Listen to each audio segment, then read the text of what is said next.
됩니다.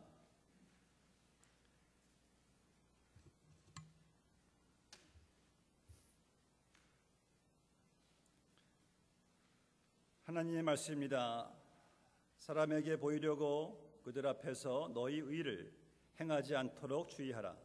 그리하지 아니하면 하늘에 계신 너희 아버지께 상을 받지 못하느니라. 그러므로 구제할 때에 외식하는 자가 사람에게서 영광을 받으려고 회당과 거리에서 하는 것 같이 너희 앞에 나팔을 불지 말라. 진실로 너희에게 이르노니 그들은 자기 상을 이미 받았느니라. 너는 구제할 때에 오른손이 하는 것을 왼손이 모르게 하여 내 구제함을 은밀하게 하라. 은밀한 중에 보시는 너희 아버지께서 갚으시리라. 또 너희는 기도할 때에 외식하는 자와 같이 하지 말라.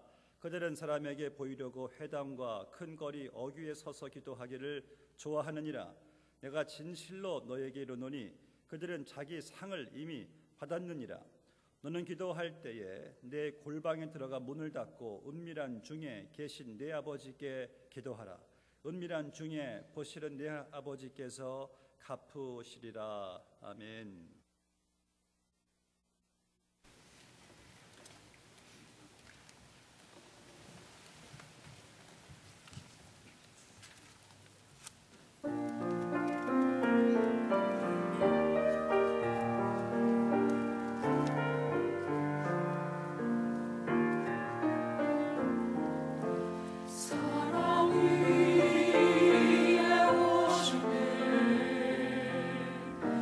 높은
지난 주일날 광고 말씀드렸듯이 오늘 참 귀한 목사님이 저에게 오셔서 말씀을 전해주십니다. 우리 박연돈 목사님, 참 제가 언제쯤 모실 수 있을까 이렇게 생각 중에 이렇게 목사님이 참 바쁜 일정 집회에서 오셔서 저에게 이렇게 귀한 시간 내려주셨어요. 하나님께 먼저 감사와 영광을 올려드리고요. 우리 박 목사님께서는 지금 한국 고려 신학대학원에서 지금 교의학 교수로 계시고요.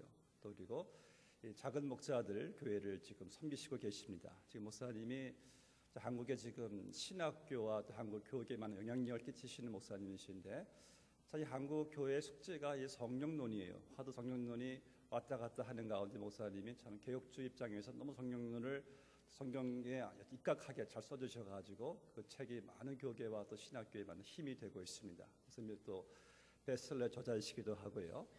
박윤진 목사님은 또 여러분 우리 노재영 집사님과 또 우리 이용수 권사님의 또 동생분이 되십니다. 여러분만 또 환영해 주시고요. 목사님 나오실 때 하나님께 영광 올려드리는 할렐루야로 맞아주시면 감사하겠습니다. 목사님 나와주시죠. 하나님께 할렐루야, 할렐루야.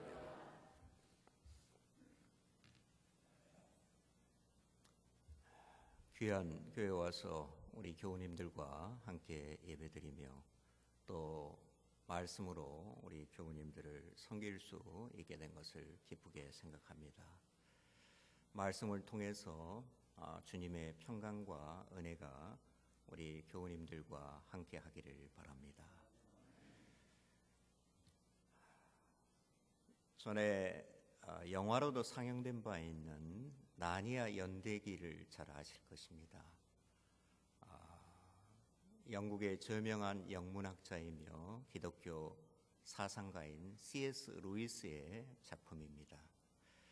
그가 쓴 책 중에서 우리가 얼굴을 가질 때까지, 영어로는 Till We Have Face라는 책이 있습니다. 그 책에서도 그는 기독교의 진리를 동화를 통해서 간접적으로 우리에게 전달하고 있습니다.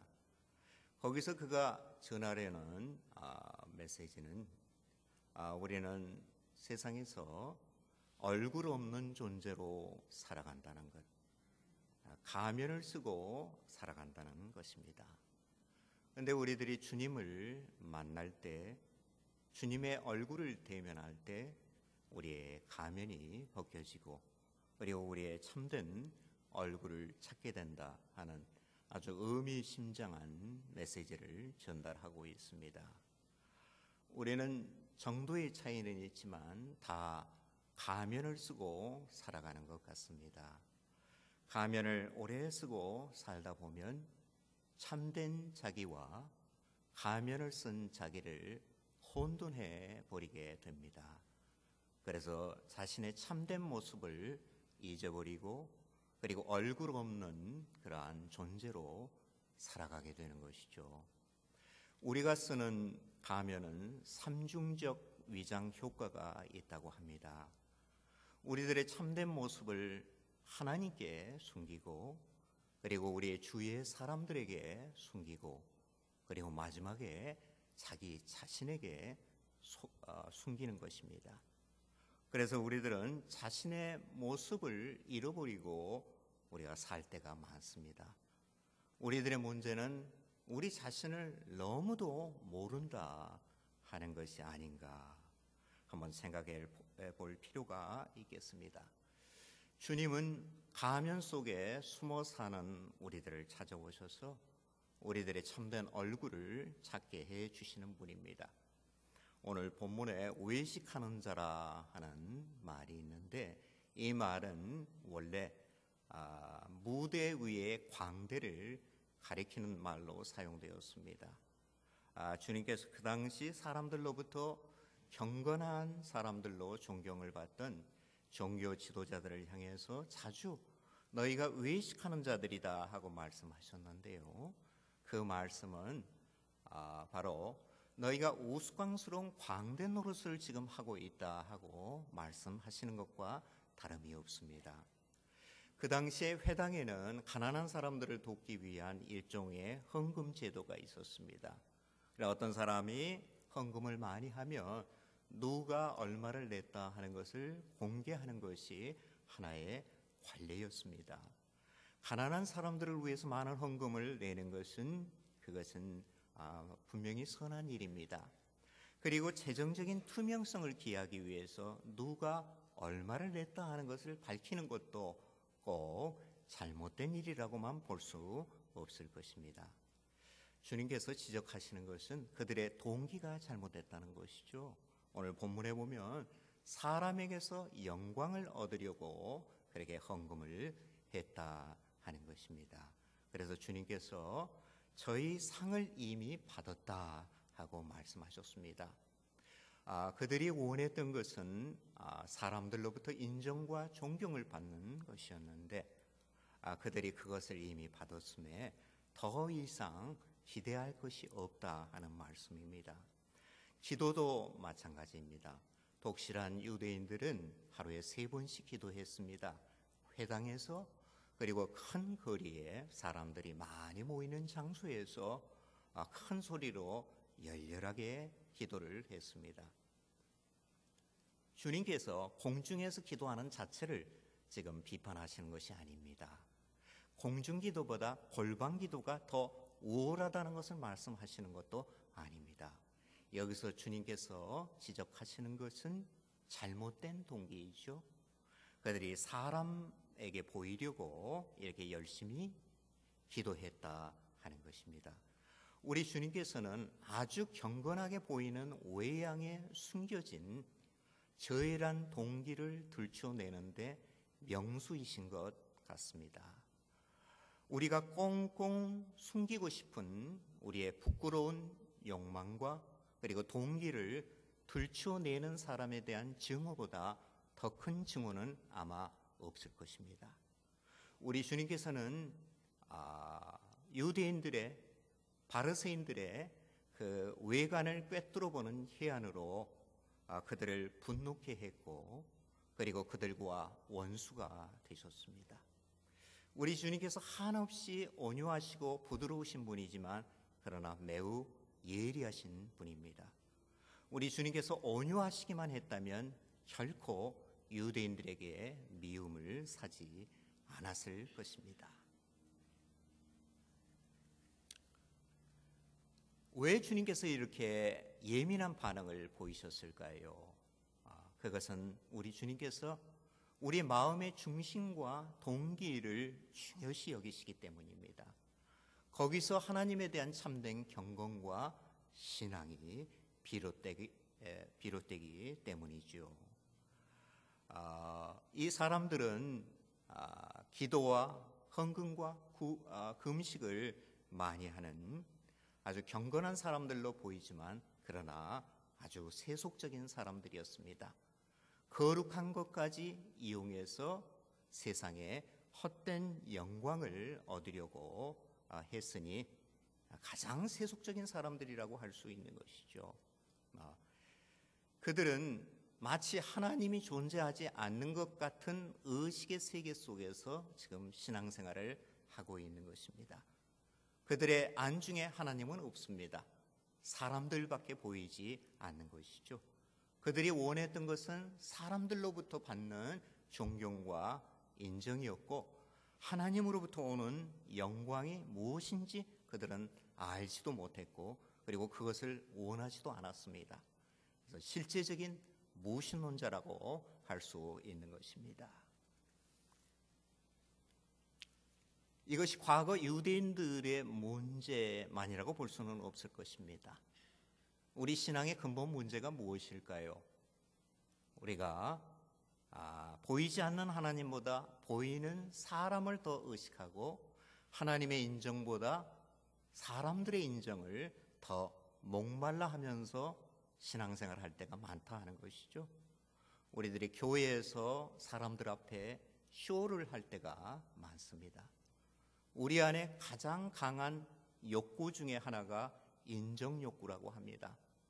우리는 어려서부터 내가 사랑받고 인정받으려는 강박에 쫓기면서 지금까지 살아왔는지도 모르겠습니다. 이 치열한 경쟁 사회가 그런 심리와 욕구를 계속 우리 안에 부추겨 왔던 것이죠.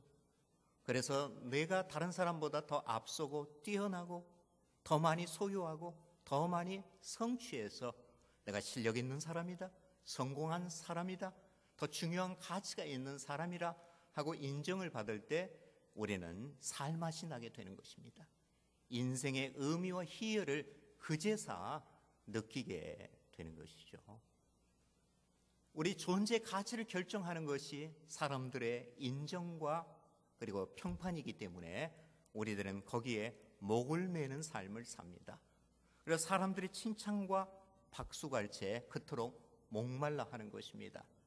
우리는 어떻게 보면 우리가 괜찮은 사람이고 그리고 아주 중요한 가치가 있는 사람이라고 말해주는, 박수를 보내주는 사람을 애타게 찾으면서 지금 살아가고 있는 것 같습니다.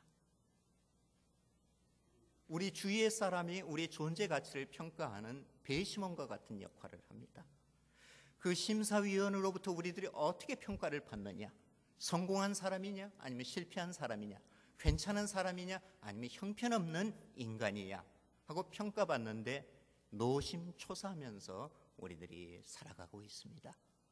우리는 아무에게도 인정받지 못하는 삶, 나 자신마저도 나 존재의 가치를 느끼지 못하는 삶을 도저히 견디지 못해 합니다.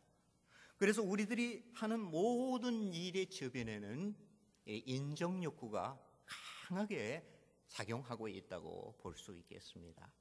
우리는 어떻게 보면 가련한 인정 중독자라고 할 수 있습니다.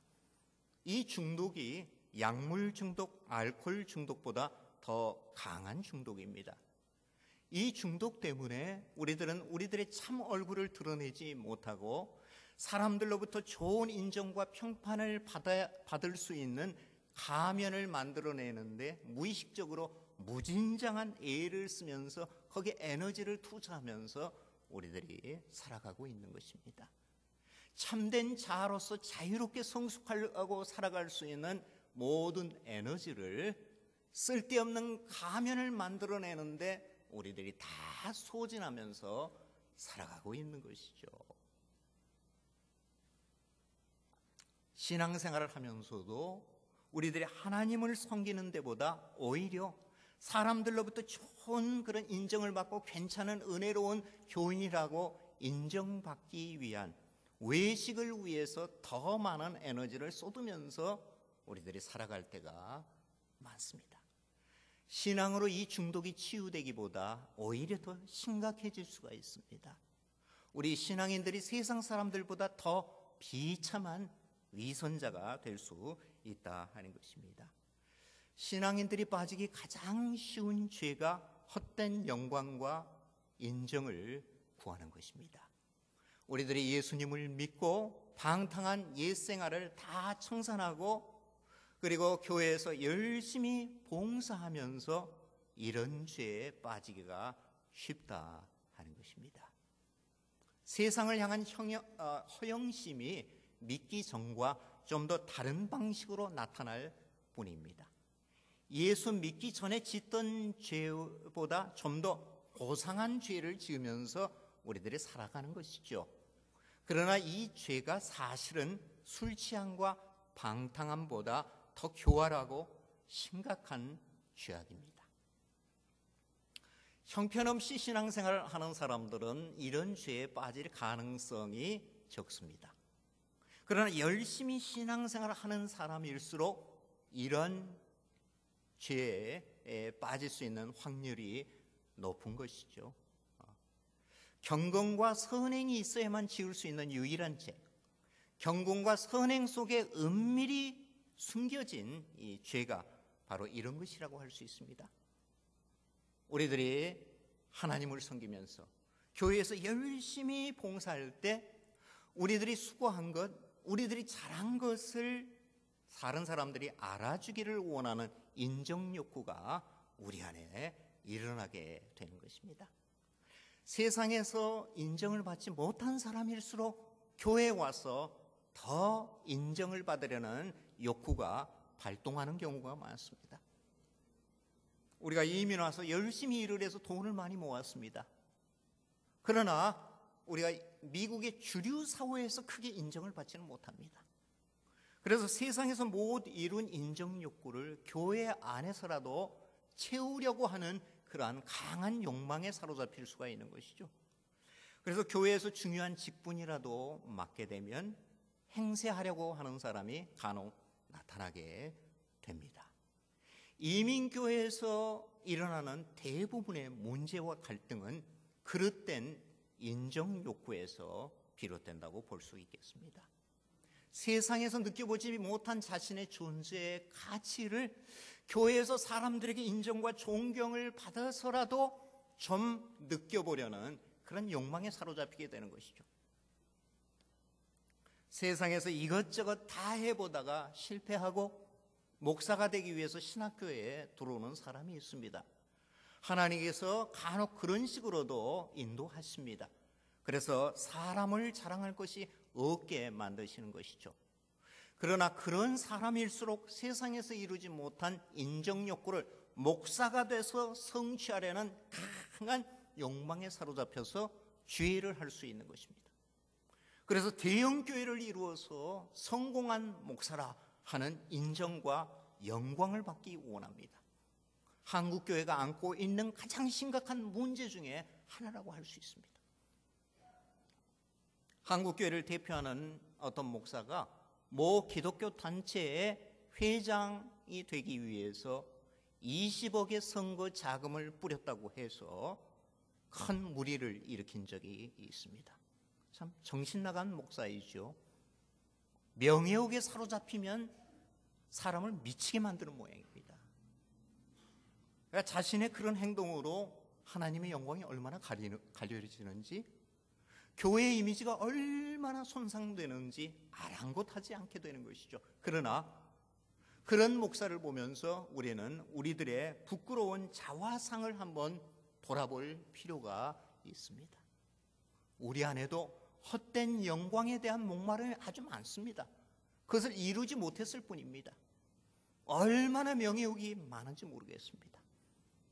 저는 목사로서 공중 앞에서 설교를 하고 기도를 하고 이렇게 사역을 하면서 보이지 않는 하나님보다 보이는 사람들을 더 많이 의식하고 하나님의 인정보다 사람들의 인정을 더 목말라 할 때가 많다 하는 저 자신을 발견하고 깜짝깜짝 놀랄 때가 많습니다.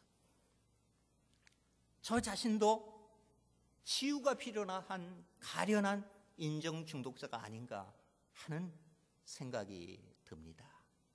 은혜가 없는데 은혜 있는 목사처럼 꾸며대는데 무의식적으로 무진장한 에너지를 소모하면서 목사의 일을 하는 것이죠.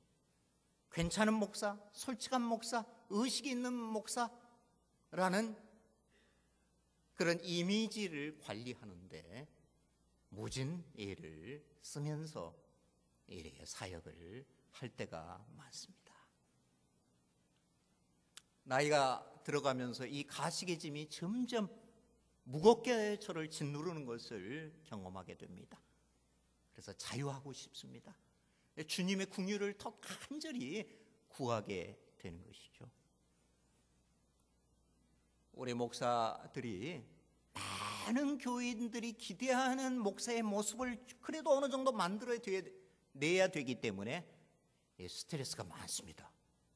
그래서 여러분 목사를 긍휼히 여겨주시기 바랍니다.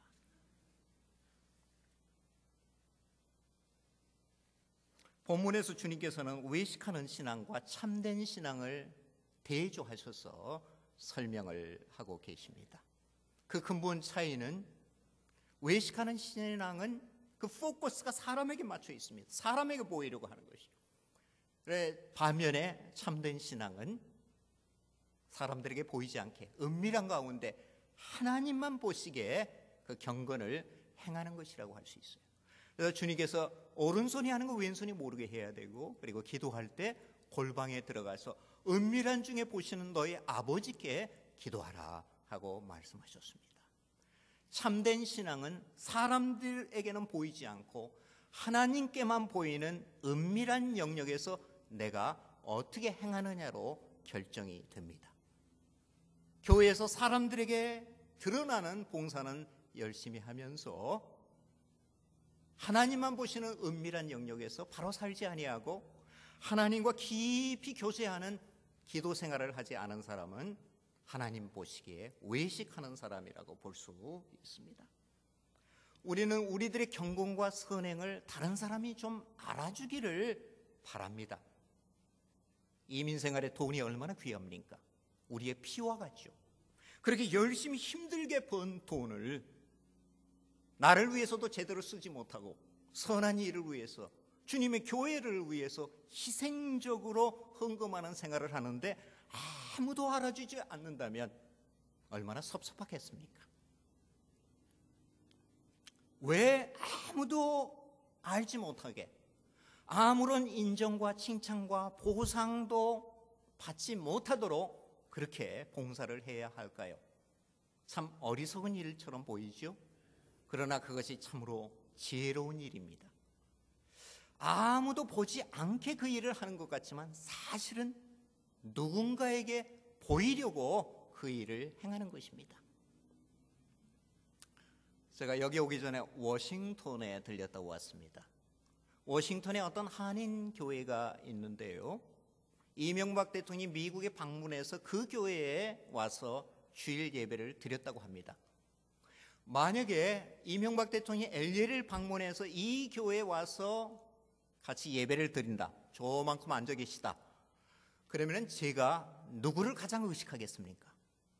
누구에게 가장 인정을 받기를 원하겠습니까? 목사가 그래서는 안 되겠지만 그러나 솔직한 마음으로 이 대통령을 가장 의식하겠죠. 그에게 인정을 받기를 원하겠죠. 만약에 이곳에 육신을 입으시고 우리 주님이 와서 앉아 계시다면 제가 누구를 가장 의식하겠습니까? 누구에게 가장 인정을 받으려고 하겠습니까? 우리는 가장 높고 존귀한 분에게, 가장 영화로운 분에게, 우리들에게 가장 큰 상급을 주실 수 있는 분에게 인정을 받기 원하죠. 그분을 가장 의식하게 됩니다. 더 이상 우리 주님께서 육신을 입고 이 가운데 계시지는 않습니다. 그러나 부활하신 주님이 더 탁월한 방식으로, 신비한 방식으로 성령을 통해서 지금 우리 가운데 함께해 계십니다. 신자는 이 사실을 아는 거예요. 우리 주님께서는 구말리 멀리 하늘의 영역에만 계시는 분이 아니라 이곳에도 우리와 함께 계십니다. 무소부재하신 분이죠. 오늘 본문 6절에 보면 은밀한 중에 보시는 아버지일 뿐만 아니라 은밀한 중에 계신 아버지라고 그랬습니다. 성령으로 항상 우리와 함께 하는 것이죠. 우리는 공존하는 두 가지 실체 속에 살아가고 있습니다. 눈에 보이는 물리적인 환경과 그리고 눈에 보이지 않는 영적인 환경과 실체 속에서 살아가고 있는 것이죠. 믿음이란 무엇입니까? 눈에 보이지 않는 영적인 실체 주님의 임재를 의식하는 마음의 감각, 영적인 센스라고 할 수 있습니다. 우리들이 예수 그리스도를 믿기 전에, 성령으로 거듭나기 전에는 이 영적인 센스와 마음의 감각이 마비가 되어 있었습니다. 그래서 보이지 않는 주님의 임재를 우리들이 도무지 의식하지 못하는 것이죠. 보이는 것은 사람뿐이에요. 그렇기 때문에 사람을 의식하게 되고 사람의 인정과 그리고 영광을 구하게 되는 것이죠. 그러나 우리들이 성령으로 거듭나게 되면 영안이 열리게 되는 것입니다. 우리 안에 영적인 센스와 마음의 감각이 되살아나게 되는 것이죠. 그래서 믿음이 점점 성숙할수록 보이는 그러한 실체보다 보이지 않는 영적인 실체, 주님의 임재를 더 의식하게 되고, 보이는 사람보다 보이지 않는 하나님을 더 의식하고 그분으로부터 인정을 받으려는 그런 삶을 살아가게 되는 것이죠. 그래서 아무에게도 보이지 않게 어떤 선을 행하는 것은 사실 세상 사람들에게는 보이지 않지만, 그러나 분명히 영으로 와 계신 가장 존귀하고 중요하고 높으시고 영화로우신 분에게만 보이도록 그 일을 행하는 것입니다.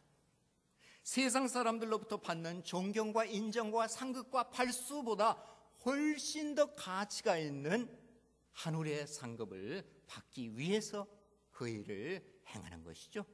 사람 앞에 나팔을 불게 되면 그 상급을 놓치기 때문입니다. 그래서 이것이 어리석은 일이 아니라 더 지혜로운 일입니다. 아주 계산을 잘한 것이죠. 우리들이 세상을 살아가면서 장사를 하거나 아니면은 우리들이 물건을 살 때 계산을 잘해야 하지 않습니까? 계산이 빠른 사람들이 얼마나 많은지 모르겠어요.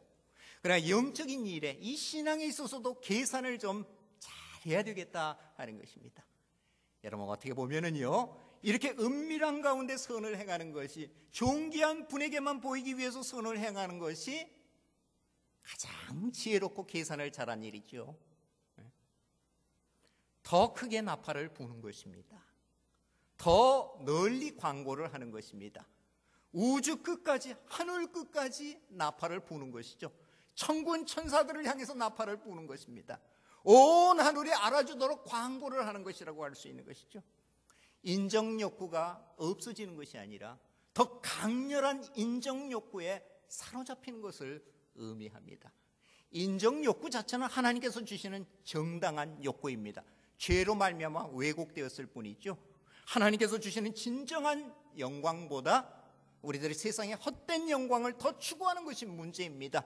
이 욕구가 변화되어야 합니다. 우리의 욕망이 개종해야 사람이 변화됩니다. 그래서 기독교는 욕망을 부인하는 종교가 아닙니다. 욕망을 비우라는 가르침은 성경의 가르침과 정면으로 상반됩니다. 욕망을 비우면 큰일 납니다. 욕망을 비우면 더 악한 욕망 7이 들어옵니다.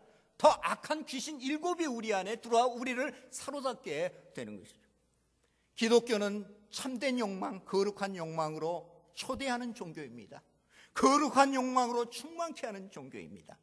성령으로 충만하다 하는 것은 이 거룩한 욕망, 열정으로 충만해지는 것을 원합니다. 의미합니다. 하나님께서 주시는 영광에 대한 사무치는 열망이 없이는 하나님을 제대로 우리들이 섬길 수 없는 것이죠. 우리 인간은 원래 가장 영원한 가치가 있는 영광을 추구하면서 하나님의 영광과 인정을 추구하면서 사는 존재로 지음을 받았습니다. 그런 삶을 살 때 우리들에게 진정한 영광이 있습니다. 우리들이 존귀한 자가 됩니다. 그럴 때 우리 안에 진정한 만족과 행복이 깃들게 되는 것이죠. 하나님 안에서만 우리들의 인정 욕구가 채워질 수 있습니다. 사람들의 칭찬과 박수갈채는 얼마나 변덕스러운지 몰라요. 얼마나 유변적인지 모릅니다. 여러분, 그것은 우리를 일시적으로 기쁘게 만들어요. 흥분되게 만들어요. 들뜨게 만듭니다. 그러나 만족은 잠깐입니다. 더 허탈하게 만들죠. 공허하게 만듭니다. 더 목마르게 만듭니다. 사람들에게 인정을 받기 위한 가면을 만들어내기 위해서 끊임없이 쉼이 없이 수고하는 삶을 살게 만드는 것이죠. 더 많이 소유해야 되고, 그리고 더 많이 성취해야 되고, 그래서 사람들로부터 좋은 평판을 만들 수 있는 가면을 꾸며내야 하는 것이죠. 쉼이 없는 삶을 살게 됩니다. 그러나 소유의 부요함이 우리의 존재 부요함을 가져다 주지 못합니다. 우리 내면 세계에 진정한 행복을 가져다 주지는 못하는 것이죠. 우리 그리스도인들은 복음을 모르는 세상 사람들처럼 세상에서의 성공과 성취와 소유에, 그리고 세상 사람들의 평판에서 자신의 존재의 가치를 한번 느껴보려고, 자신의 정체성을 발견하려고 하는 헛된 수고를 이제는 그쳐야 합니다. 제가 아는 어떤 자매가 있어요. 아주 미모가 뛰어난 자매인데요, 아주 검소하게 삽니다. 제대로 된 옷 하나 사 입지 않아요. 그렇게 헌신적으로 교회를 봉사하는 거란 자매인데요, 자기가 아는 어떤 분이 자기에게 와가서 명품으로 두르고 와가지고요, 그냥 명품을 계속 자랑을 하는 거예요. 그 말을 계속 다 들어주고 이 자매가 딱 마지막으로 한마디를 했다고 합니다. 저는 저 자신이 명품이라고 생각합니다. 그래서 그런 거에 별로 관심이 없습니다. 그런 것이 별로 부럽지 않습니다 하고 말을 했다고 합니다. 건강한 자기 정체성을 가진 분이죠. 하나님 안에서 우리의 존귀한 가치를 알지 못하기 때문에 명품 따위로 자신을 포장을 해서 어떤 존재 가치를 좀 느껴보려고 하고 사람들의 인정을 받으려고 하는 이런 애처로운 모습을 그녀에게서 우리는 보게 되는 것이죠. 우리 그리스도인들은 우리 자신이 최고의 명품입니다. 하나님께서 그 귀한 독생자를 아끼지 아니하시고 내어주실 정도로 무한한 가치가 있는 소중한 존재로 우리를 인정해 주십니다. 우리가 하나님께 지극히 사랑받는 사람들입니다. 그분의 자녀입니다. 상속자들입니다. 그래서 천군 천사들이 우리를 무척 부러워합니다. 우리들이 굉장한 사람들입니다. 세상이 영적으로 너무 어두워서 우리들을 미처 알아보지 못해서 그러지 우리들이 조금 있으면 얼마나 존귀한 존재인가 하는 것이 분명히 드러나게 될 것입니다. 우리 인생은 굉장히 짧습니다. 우리가 세상에서 무명한 것 같지만 굉장히 유명한 사람들입니다. 세상에서 아무것도 같지 않은 사람들 같지만 그러나 모든 것을 가진 사람들입니다. 존귀하신 하나님이 우리에게 가장 친밀하고 자애로운 우리의 아빠가 되시고 우리는 그 아빠의 지극히 사랑하는 딸과 아들이 됩니다. 이보다 존귀한 그런 존재들이 있겠습니까? 이게 복음의 핵심 메시지이죠. 여러분, 하나님의 말씀을 계속 들으면서 이 복음의 말씀에 의해서 나의 존재 가치를 새롭게 발견해야 합니다. 나의 아이덴티티, 나의 정체성을 새롭게 발견해야 하고 이런 새로운 정체의식이 나의 존재 중심에 자리 잡아서 나의 모든 삶을 주관하게, 컨트롤하게 해야 하는 것이죠. 성령은 아들의 영입니다. 자녀의 영입니다. 우리 마음에 우리가 하나님의 자녀임을 계속 증거해 주십니다. 속삭여 주십니다. 너는 내가 지극히 사랑하는 나의 딸이다. 내가 지극히 사랑하는 딸이다 하고 계속 성령께서 우리 마음속에 속삭여 주십니다.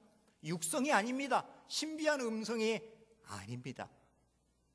우리들이 하나님을 의식하고 살게 되면 하나님께서 나를 사랑하신다, 나를 존귀하게 보신다, 나를 인정하신다, 나를 칭찬하신다 하는 음성이 육성으로는 들리지 않지만 성령을 통해서 우리 마음에 극한 만족과 평화로 전달이 되게 되는 것이죠. 우리들이 이 땅에서 누릴 수 있는 하늘의 상급이라고 할 수 있습니다. 이 맛을 아는 사람들은 우리를 더 허탈하고 공허하게 만드는 헛된 세상의 인정과 영광을 위해서 수고하는 그러한 삶에서 돌이키게 되는 것이죠. 우리가 이렇게 하나님께 인정받는 존재다 하는 분명한 의식을 가지고 살게 되면 사람들에게도 인정받는 사람이 됩니다. 영광의 영 성령이 우리와 늘 함께하기 때문에 은혜로운 사람이 됩니다. 가면을 꾸며내지 않아도 가면을 낸 얼굴이 아주 은혜스럽고 아름다운 사람이 되는 것이죠. 가마력을 끼치는 사람이 되는 것이죠. 영광의 영 성령이 함께하기 때문에 그 사람을 존귀케 하는 거예요. 높여주시는 거예요. 사람들에게 진정으로 인정과 존경을 받게 하시는 거예요. 그래서 세상에서 빛된 그런 존재로 살게 만들어 주신다는 것입니다. 우리 교회는 하나님 나라의 공동체로서 하나님이 우리를 보시는 관점에서 서로를 바라봐 주어야 합니다. 우리 교회에서는 세상의 신분과 지위와 위치와 소유의 많고 적음에 따라서 사람을 차별 대우해서는 절대 안 됩니다. 세상에서 아무리 비천한 사람이라 할지라도 그리스도 안에서 무한한 가치가 있는 소중한 존재로 대우해 줘야 하고 인정해 줘야 하고 그리고 그러한 존재로 우리들이 서로를 바라봐 주어야 합니다. 우리 교회는 하나님의 가정입니다. 여러분, 가정이 좋은 이유가 무엇입니까? 가정에서는 가면을 쓸 필요가 없는 것이죠. 나의 있는 그대로의 모습으로 자유롭게 행동할 수 있기 때문에 가정이 편해요. 좋아요. 나의 있는 그대로의 모습으로 받아들여지고 사랑받는 곳이 가정 아닙니까? 하나님의 가정이 교회예요. 여러분, 이곳에서 우리들의 있는 그대로의 모습이 서로에게 받아들여져야 합니다. 있는 그대로의 모습으로 서로를 사랑해야 하는 것이죠. 가면을 벗을 수 있는 편한 곳이 되어야 합니다. 가면을 벗기에 가장 안전한 장소가 되어야 하는데, 교회가 자칫 잘못하면 가면을 벗기에 가장 위험한 곳이 될 수 있어요. 가면을 벗고 나의 허물과 흠이 드러나게 되면 입방아의 공세에 뼈도 못 추리는 살벌한 교회가 될 수 있는 것이죠. 그렇기 때문에 우리들이 자기를 방어하기 위해서, 보호하기 위해서 어쩔 수 없이 더 두꺼운 가면을 쓸 수밖에 없어요. 교회 생활이 매우 피곤한 거예요. 서로를 비난하고 공격하고, 그리고 그런 공격으로부터 서로를 방어하기 위해서 더 두꺼운 철가면을 쓸 수밖에 없는 바리새인들의 모임이 될 수 있는 거죠. 이 교회가 개혁돼야 합니다. 여기서 벗어나야 하는 것이죠. 우리가 다 죄인이며 허물이 많은 사람들입니다. 서로 긍휼히 여기고 용서할 때 성령이 우리 가운데 역사에서 치유의 역사가 일어나게 됩니다.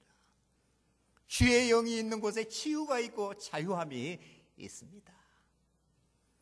여러분, 서로를 용서하는 곳, 그리고 서로를 용납하는 은혜와 사랑이 있는 곳에서 우리들은 가면을 벗고 우리들의 얼굴을 드러낼 수 있습니다. 우리는 나의 치부와 나의 허물이 드러나게 되면 사람들로부터 배척을 당하고 거부당할 수 있다는 두려움 때문에 우리는 자신을 드러내지 못하는 것입니다. 그러나 그 누군가 나의 모든 치부가 드러나고 나의 숨은 부끄러운 것이 다 드러날지라도 여전히 나를 사랑하고 용서하는 사람이 있다면 우리는 그 사람에게 찾아가서 나 자신을 오픈할 수 있을 것입니다. 나의 얼굴을 드러낼 수 있을 것입니다. 그런 분이 누구입니까? 우리 주님이죠. 우리들의 모든 죄악과 추함과 위선과 과거의 모든 부끄러운 죄악을 낱낱이 다 아시면서도 우리를 용서하시고 여전히 사랑하시는 무한한 사랑과 은혜의 그 주님 앞에 나가서만 우리들의 참된 모습을 드러낼 수 있는 것입니다. 솔직할 수 있는 것입니다. 가면을 벗고 우리들의 추한 모습을 드러낼 때 오히려 하나님의 은혜의 광채가 우리에게 비치게 되는 것이죠. 광채를 입은 사람이 됩니다. 얼굴이 변화된 사람이 된다 하는 것이죠. 이것이 성령 체험입니다. 성령을 체험한다, 주님을 인격적으로 만난다 하는 말을 많이 듣죠. 바로 이런 체험을 의미하게 됩니다. 성령님은 이 사랑과 은혜의 주님을 만나게 해주시는 것이죠. 성령 안에서 우리는 거울을 보는 것처럼 주님의 얼굴을 대면하게 되는 겁니다. 주님의 얼굴에서 발산되는 그 광채를 입음으로 우리의 추한 얼굴이 그래도 봐줄 만한 아름다운 얼굴로 변화돼요. 은혜를 입은 얼굴이 된다 하는 것입니다. 이런 성령 체험이 있습니까? 이렇게 주님을 인격적으로 체험하셨습니까? 이거는 어떤 신비 체험을 의미하지 않습니다. 환상을 보는 것을 의미하지 않습니다. 우리 마음에 어떤 신비한 빛이 비춰오는 것을 체험하는 것을 의미하지 않습니다. 아주 단순합니다. 이 복음의 진리를 듣고 예수 그리스도의 아름다우심과 그 탁월한 영광을 깨닫고 거기에 우리의 마음이 감동되고 매료되는 것을 의미합니다. 우리 주 예수 그리스도와 그의 십자가를 통해서 하나님의 찬란한 영광이 계시되었습니다. 십자가를 통해서 하나님이 어떤 분인가, 얼마나 겸손하시고 온유하시고 얼마나 자비하시고 은혜로우시고 광대하시고 존귀하시고 그리고 얼마나 사랑스럽고 아름다우시고 영화로우신 분인가 하는 것이 밝히 드러나게 된 것이죠. 존귀하신 하나님은 우리를 구원하시기 위해서 피천한 인간이 되시고 우리를 대신해서 극악한 죄인이 되시고 우리가 받아야 할 하나님의 저주와 진노를 남김없이 받으셔서 십자가에서 참혹하게 도살당하시고 죄와 사망의 권세를 깨뜨리시고 하늘과 땅의 모든 권세를 가지시고 성령으로 다시 강림해서 우리 가운데 거하셔서 그분이 이루신 모든 구속의 은총을 남김없이 풍성하게 우리들에게 공급해 주시죠. 의의 아름다운 옷을 우리들에게 입혀 주십니다. 우리를 존귀와 영광으로 관씌워 주십니다. 얼마나 의로운 주님을 섬기고 있습니까? 그분이 얼마나 사랑스럽습니까? 얼마나 그분이 아름답습니까? 우리의 마음은 가장 아름답고 사랑스럽고 존귀한 것에 강하게 끌리고 반하게 만들어졌습니다. 가장 아름다우신 분이 어떤 분입니까? 주님이죠. 그분의 아름다움에 우리들이 매료돼서 반해서 그분을 섬기지 않을 수 없게 되는 것입니다. 복음을 들으면서도 예수 그리스도의 아름다우심과 사랑스러우심, 그분의 은혜의 풍성과 영광을 밝히 깨닫고 그래서 마음의 감동을 받지 못한다면 복음을 제대로 깨달은 것이라고 볼 수 없습니다. 믿음이라는 것은 기독교의 몇몇 진리를 지적으로 알고 승인하는 정도가 아닙니다. 우리의 마음을 감동시키지 못하고 우리의 삶을 움직이지 못하는 신앙은 참된 믿음이라고 할 수 없는 것이죠. 여러분, 예수 그리스도의 탁월한 영광과 아름다움에 우리들의 마음이 매료돼서 마음이 뜨겁게 감동되지 아니하고 어찌 그 하나님을 뜨겁게 사랑할 수 있으며 그 하나님을 열렬히 사모하는 참된 그리스도인의 삶을 살아갈 수 있겠습니까? 여러분, 그리스도를 피상적으로 알고 그리스도를 경박하게 믿어서 세상이 우리들에게 안겨주는 집요한 유혹을 어떻게 뿌리칠 수가 있겠습니까? 그리스도 안에 세상의 어떤 영광보다 더 탁월한 영광, 세상의 어떤 보화보다 더 값진 그리스도 안의 보화를 발견해서 우리의 마음이 완전히 거기에 도취되지 않는다면 어떻게 세상의 쾌락과 물질과 성공에 안겨주는 집요한 유혹을 물리칠 수가 있겠습니까? 예수 그리스도를 깊이 알아가시기 바랍니다. 신앙생활을 오래 했는데도 신앙의 초보에 그대로 머물러 있는 사람이 있어요. 여러분, 말씀을 계속 듣고 말씀을 깊이 연구해서 그리스도 안의 은혜 풍성과 영광을 아는 지식 가운데 자라가시고 그분이 얼마나 아름다우신 분인가를 깨달아서 마음이 매료가 되시기 바랍니다. 여러분들의 기도가 좀 깊어지시길 바랍니다. 여러분, 내가 아쉬울 때 주님께 나가서 내 필요한 것만 구하는 것은 그건 기복신앙이에요. 무속신앙이에요. 그런 유치하기 짝이 없는 기도를 그치고 골방에 들어가서 문을 닫고 주님을 대면할 때까지, 주님의 임재와 얼굴을 볼 때까지 깊은 기도를 드리세요. 그래야만 변화됩니다. 여러분, 예배를 드리는 것이 무엇입니까? 우리의 영혼이 주님의 아름다운 얼굴을 보는 거예요.